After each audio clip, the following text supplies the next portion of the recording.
When Aiden was 6, his mother left. He remembered that morning like a photograph etched in his mind, the sun filtering through the thin curtains, the scent of warm tea, and his mother's soft hum of a song he could never forget. She kissed his forehead, held him tight, and whispered, "One day, when the time is right, you'll find me." And just like that, she was gone. For years, whispers followed him.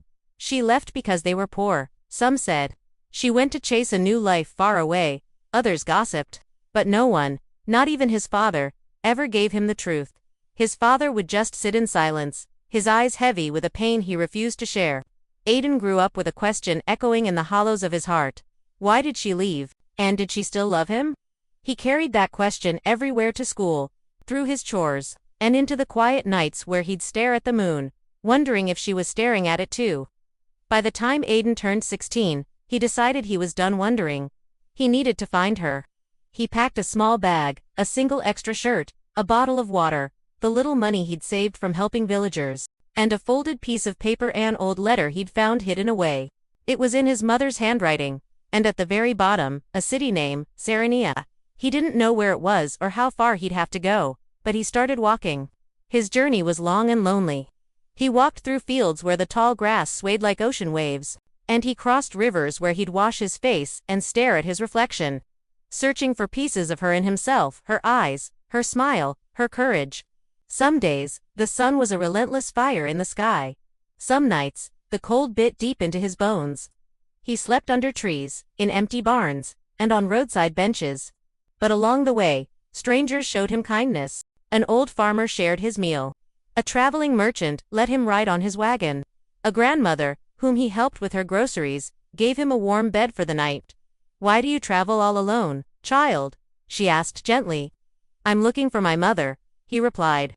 The old woman smiled, a touch of sadness in her eyes. "Sometimes," she said, "the journeys we take to find someone help us find ourselves first."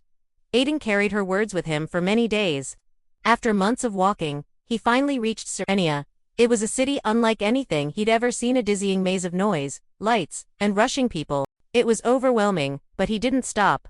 He showed his mother's letter to anyone who would listen. He knocked on countless doors. Days turned into weeks, and the flame of hope he had carried so carefully began to flicker and dim. Then, one afternoon, in a small, cozy bakery, a woman recognized the handwriting on his letter. "I know who wrote this," she said softly. Aiden's heart hammered against his ribs.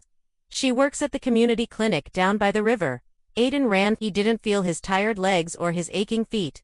When he reached the clinic, it was quiet. He stood in the doorway, trembling not from the long journey, but from the answer that was just a few feet away. What if she didn't want him? What if she had forgotten him? And then he saw her. She was sitting by a window, her hands gently wrapping a bandage on a small child's arm. Her hair was tied back loosely, and her voice was just as soft as he remembered. For a fleeting moment, he was 6 years old again, standing in his sunlit kitchen. "Mama," he whispered, his voice barely a sound. She turned. The bandage slipped from her hands. "Aiden," her voice cracked, fragile like glass. He could only nod, tears already streaming down his face. She rushed to him, and he felt her arms wrap around him, the same warmth, the same scent, the same heartbeat he had memorized as a child. In that one embrace, 10 years of distance and questions simply melted away. When they could finally speak, she told him the truth. She had left because she was too weak to work, too fragile to care for him. Poverty had been tightening its grip, and she feared that if she stayed, she would drag him down with her. She left to find help, to rebuild her life, to become strong enough to one day come back for him. But every single day, she said, her hands trembling as she cupped his face, "I missed you. I prayed you were safe. I carried you here." She pressed a hand to her heart. Every single moment. Aiden finally understood.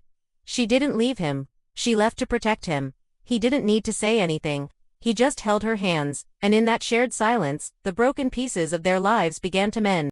Aiden stayed with her in Serenia. He helped her at the clinic, sweeping floors and comforting children, just as she had once comforted him. They rebuilt their life together, not perfectly, but patiently.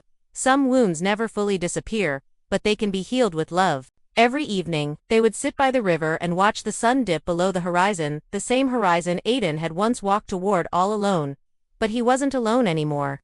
And the question that had haunted him for a decade was finally gone, replaced by something warm, something steady, something true. He was loved. He had always been loved,